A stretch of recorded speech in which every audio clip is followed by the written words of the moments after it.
Olá, pessoal, sejam todos muito bem-vindos ao projeto Fonte Viva do Centro Espírita Mansão da Esperança. Eu sou Márcia Koch e hoje eu venho trazer mais uma lição maravilhosa deste livro que nos trará uma excelente, maravilhosa reflexão.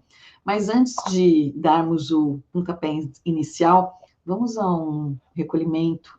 Vamos principalmente nos ligar aos nossos mentores, aquela equipe maravilhosa que sempre nos assiste e que com certeza irá nos ajudar no entendimento dessa lição maravilhosa. Vamos lá? Convido a todos que se sentirem confortáveis a fecharem seus olhos. Aqueles que não tiverem essa mesma confiança, esse conforto, podem permanecer de olhos abertos, ok? E assim, respira fundo, se coloca numa posição confortável para ouvir, nesses próximos minutos que aqui estivermos, essa reflexão, que ela possa fazer sentido para você, te orientar, te proteger, te alertar. A cada um de nós, trazer esclarecimento e abertura de consciência. Por isso, ligações com os nossos mentores individuais, da casa, deste projeto, se faz necessário. Também com as equipes de proteção nos auxiliando para que nada venha atrapalhar as nossas atividades do dia de hoje. Vamos também pedindo que luzes e esclarecimentos e luzes multicoloridas envolvam todos os nossos ambientes, tranquilizando, serenando, protegendo e guardando. E agradecendo ao Pai Criador por mais esta oportunidade de um aprendizado através de belas palavras trazidas por Chico, Emmanuel, e que toda a espiritualidade amiga possa nos trazer esse esclarecimento e o que o nosso Mestre Jesus seja sempre esse farol. Que assim seja, assim é, com a graça de Deus. Gratidão, gratidão, gratidão. Vamos lá, pessoal. Hoje a lição do Fonte Viva é a lição número 78, Enxertia Divina. Vou dizer para vocês que é uma bela reflexão e é um pedacinho inicial que nós trazemos de Paulo, que está em Romanos 11, 23, que ele já inicia dizendo o seguinte: se não permanecerem na incredulidade, serão enxertados, porque poderoso é Deus para os tornar a enxertar. O que é enxertia, né? É o que a gente vai falar nessa lição hoje de toda a informação. Quando a gente tem uma planta e nós queremos que ela dê frutos mais rapidamente, por exemplo, um pé de laranja lá, de uma laranja que a gente gosta, você tem uma plantinha de uma determinada tempo de vida, né? Não adianta só falar de altura, de tempo de vida. Essa planta, ela demora, às vezes, 4, 5 anos para começar a dar frutos, ok?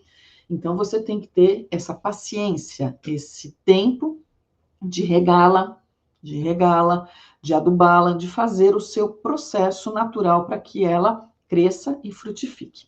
Mas existem, sim, aqueles caminhos que não são ruins, mas são os caminhos da enxertia, aquele upgrade, aquele elevador que a gente fala, né, na espiritualidade, onde a gente evolui mais rápido. E com a planta, com a gente não é diferente. Então, vamos supor, a planta inicial, ela recebe um pedacinho, um galho de uma outra planta já adulta, com mais experiência, com mais seiva, com mais minerais, com mais vegetais, não, minerais, com mais vitaminas ali, e que ela vai ser enxertada. É como se fosse uma cirurgia plástica nas plantinhas, e aí, de um determinado período, esse caminho é encurtado.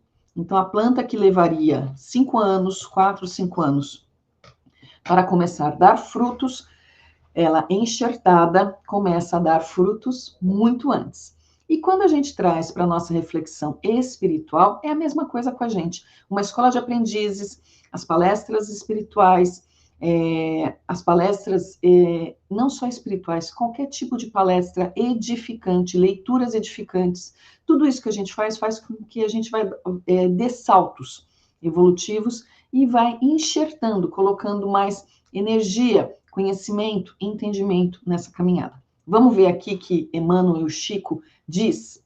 Eles começam assim, depois dessa introdução que Paulo nos traz, dessa carta aos Romanos 11, 23, o texto diz o seguinte: toda criatura, eu, você e todos os demais, em verdade, é uma planta espiritual, objeto de minucioso cuidado por parte do divino semeador.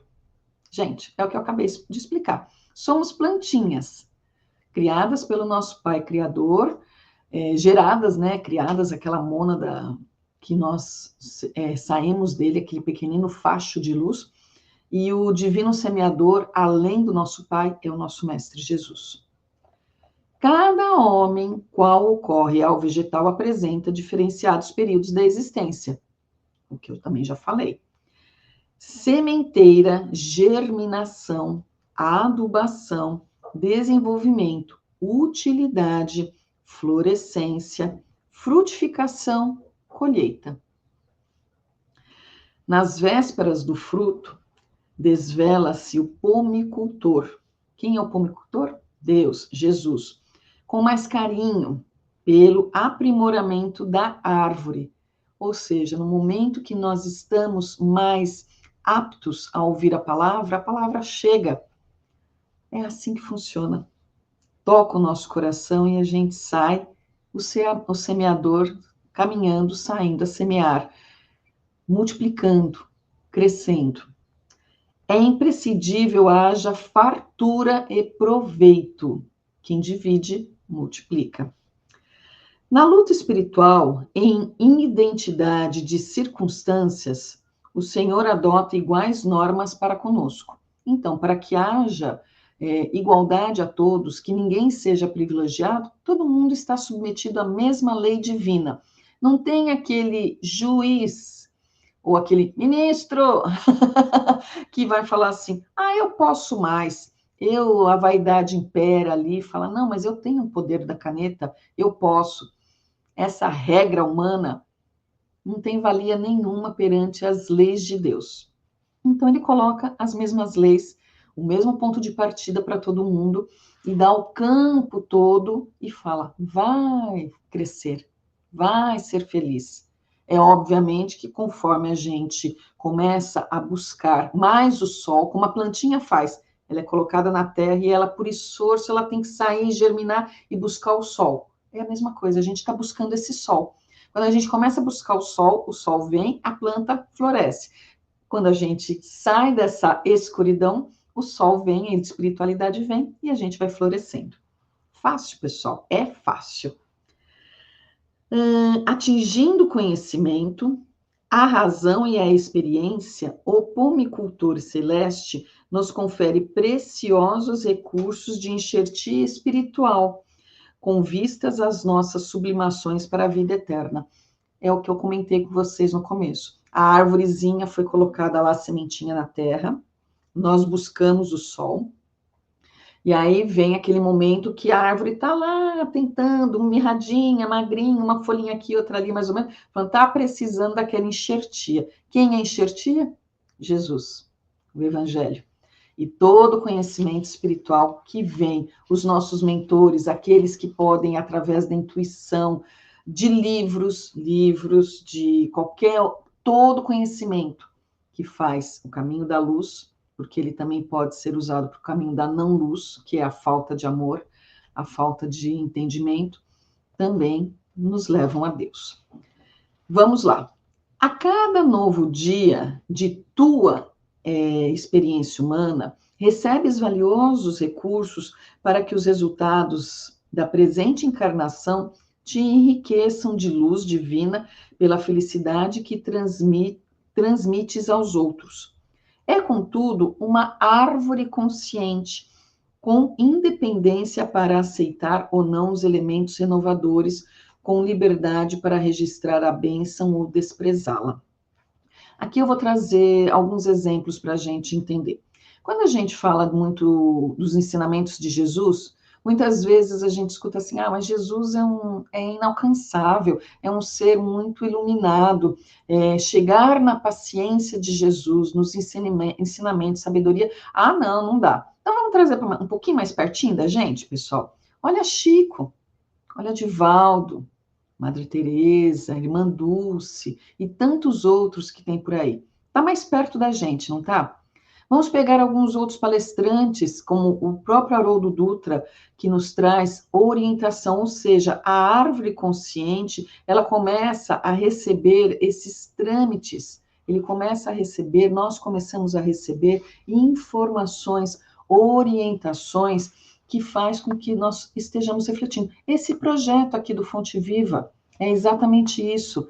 Nós começamos a receber fluxos e influxos de energias, de entendimentos para reflexões e falar, isso é verdade, eu vou pôr em prática.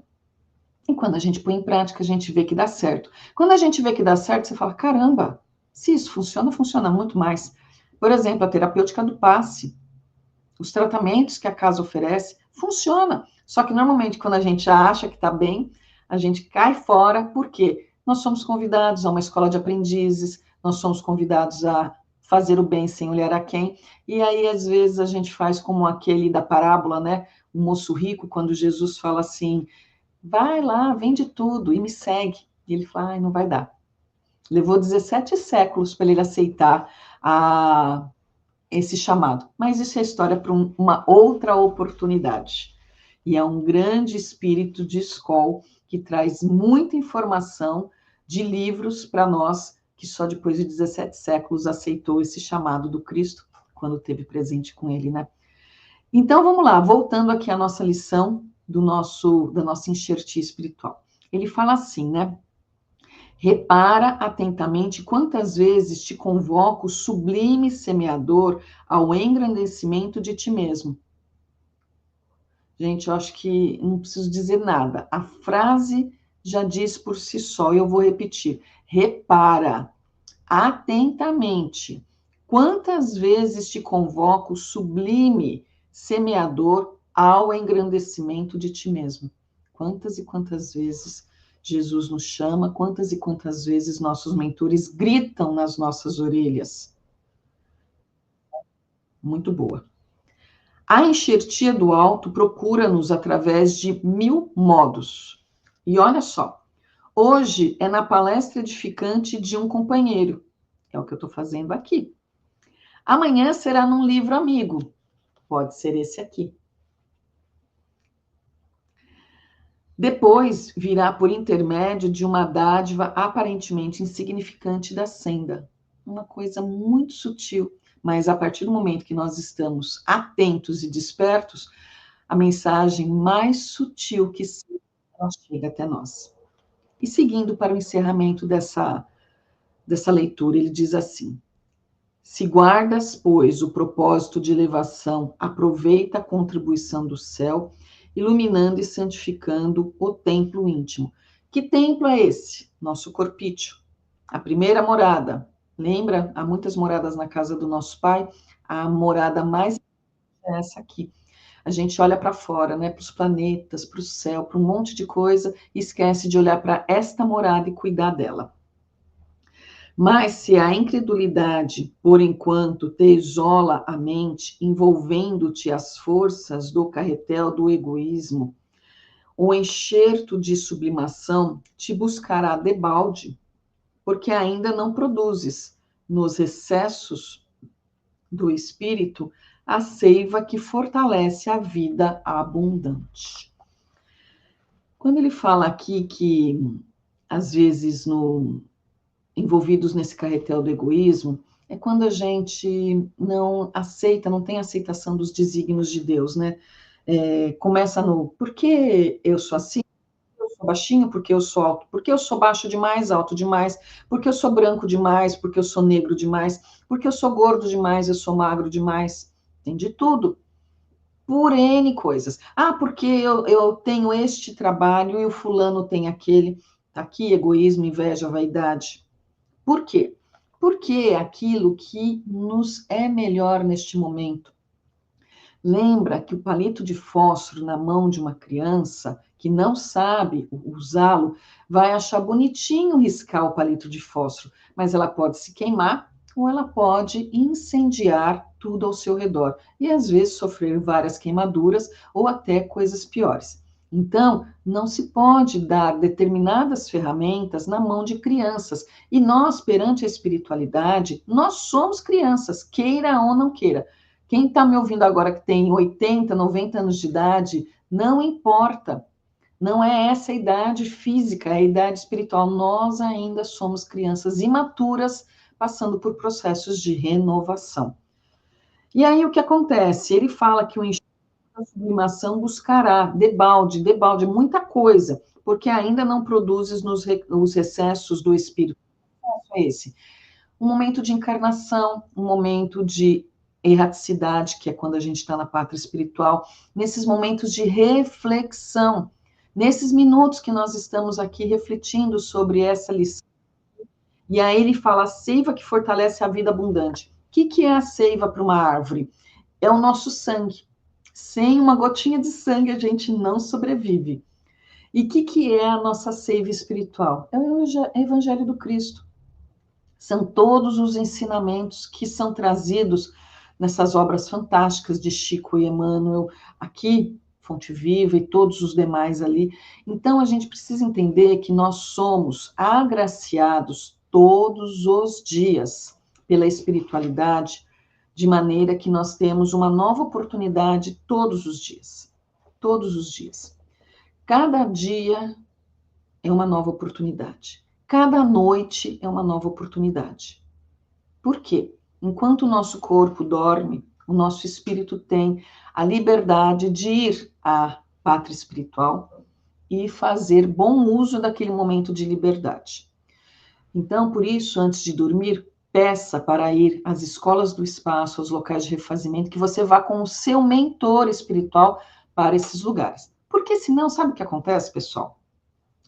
Eu simplesmente deito, não falo nem um muito obrigado, Senhor, por mais esse dia, tudo, e de repente, situações do dia vão me envolvendo, tudo, e aqueles amiguinhos que querem que me conduzir a uma situação não muito boa, falam assim, ela gosta da balada, vamos então levar a pessoa para a balada. E aí você começa a ter sonhos estranhos, onde você está, às vezes, num lugar que é uma balada e não é, mas com pessoas ali que te remetem paz, tranquilidade, serenidade, que você fala, caramba, mas eu estava num lugar tão estranho, por que essas pessoas apareceram?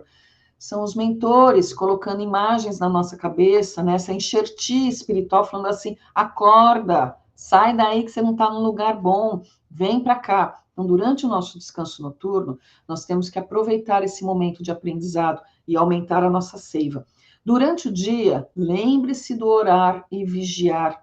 Precisamos estar atentos aos nossos pensamentos, porque imagina, você está andando na rua, sei lá, acontece qualquer coisa, você reage de uma maneira onde a sua energia acaba baixando, o seu campo mental. Então, é aquela situação, poxa, Márcia, mas a pessoa me fez algo que não foi legal. Então, o que a gente faz?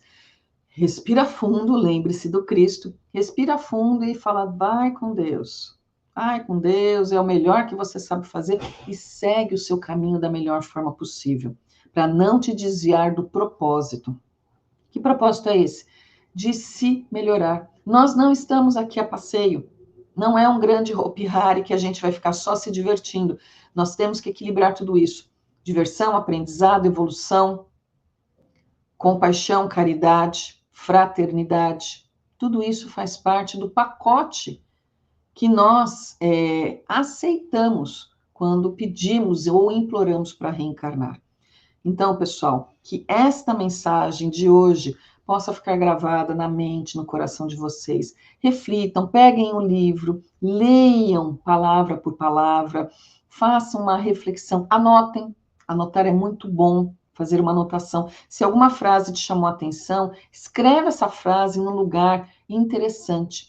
Porque tem, para a gente finalizar, uma frase que eu gosto muito de São Tomás de Aquino, que não é exatamente o pé da letra, porque eu não vou saber reproduzir ao pé da letra, mas diz o seguinte: Se a intenção do comandante do navio é proteger a embarcação, ele jamais tiraria ela do porto. Ou seja, quem está no comando do navio é Jesus. Quem está lá fazendo parte de toda essa tripulação somos nós. Se nós quisermos segurança, nós vamos ter que descer deste navio e ficar lá no porto, no cais, em terra firme, porque Jesus está numa bela de uma embarcação, conduzindo firme e forte essa embarcação e nos levando para o mundo de regeneração. Só que o mar é revolto. E a gente vai ter que encarar com coragem essas ondas que vêm em cima da gente, mas se a gente confia que quem está no comando, quem está conduzindo é o nosso mestre, tudo ficará muito bem e a gente com certeza aportará num novo e maravilhoso mundo.